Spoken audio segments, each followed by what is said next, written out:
Grant, we've got people that actually lift long term. I'm guessing it's a thing that's few and far between as a local gym owner. Yeah. I'm trying to think what made me think that. I think it was when I was at home and I was at my own gym and I was looking at the log books. So we have like a bookshelf on the right side and you get a composition notebook when you join. And like we got people that lift long term that just like migrate to their iPhone notes, which is fine. But it's just funny looking at the log books. And at the bottom, right, is like the people that haven't been there. So it's like a constant reshuffling of people grabbing their book. And like when they leave, they obviously put it in the top. They don't like open it up and like pick a card, any card. And so like down at the bottom, you'll look and they'll be like at any given time until the owner comes home and like throws a bunch away. Or actually now I just, times are tough, inflation's high, just rip out the front pages and white out over the name and put it in the new composition notebook stack.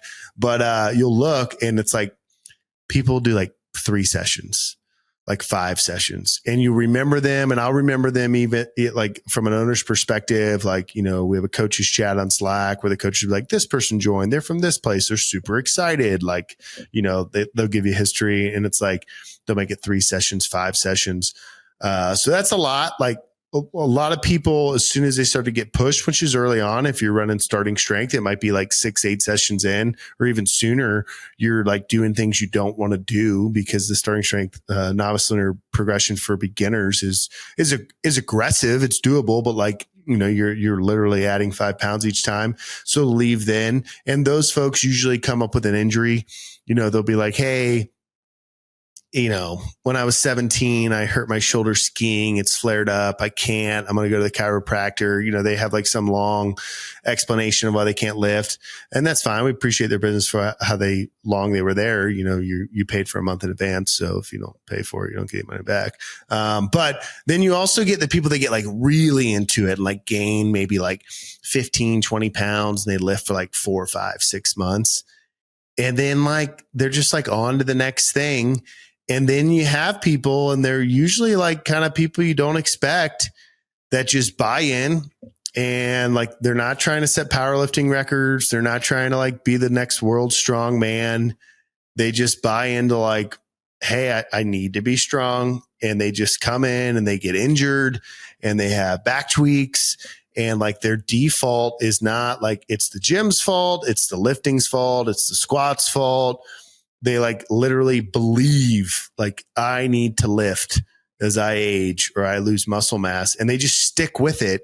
And it's as you meet these people, over, the gym's coming up on a decade. I mean, not really, but kind of like 8 years now.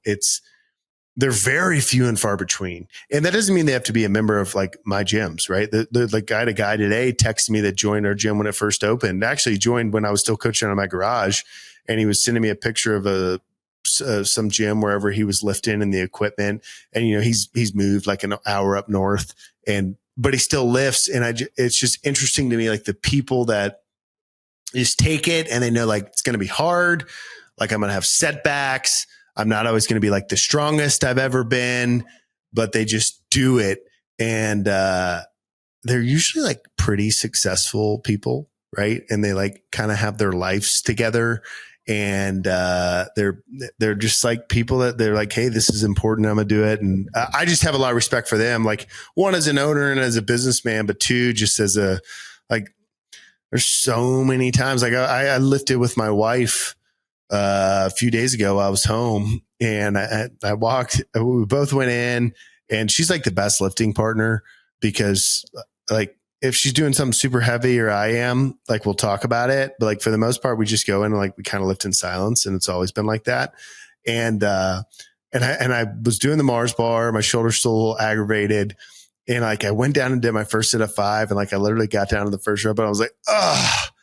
And she like looked over and started laughing. And like for the first set of 5, I like literally grabbed the uprights of the squat rack, because you're in the Mars bar and you can do that because it's like sitting on your back like a jetpack.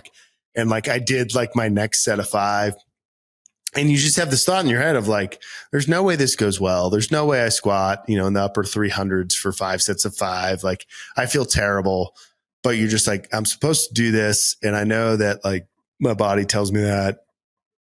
And then the next thing you know, you do whatever I did that day, 360, I think, for 5 sets of 5. And you're like, oh, like I'm okay. And it's just not a lot of people do that over time.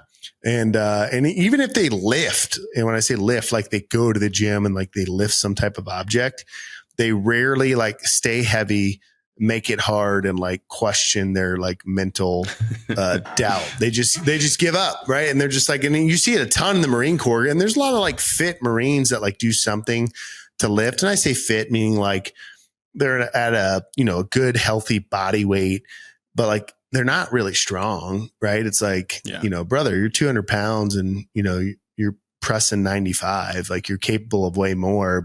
And there's just like this litany of excuses. And then I found this new program at this percentage.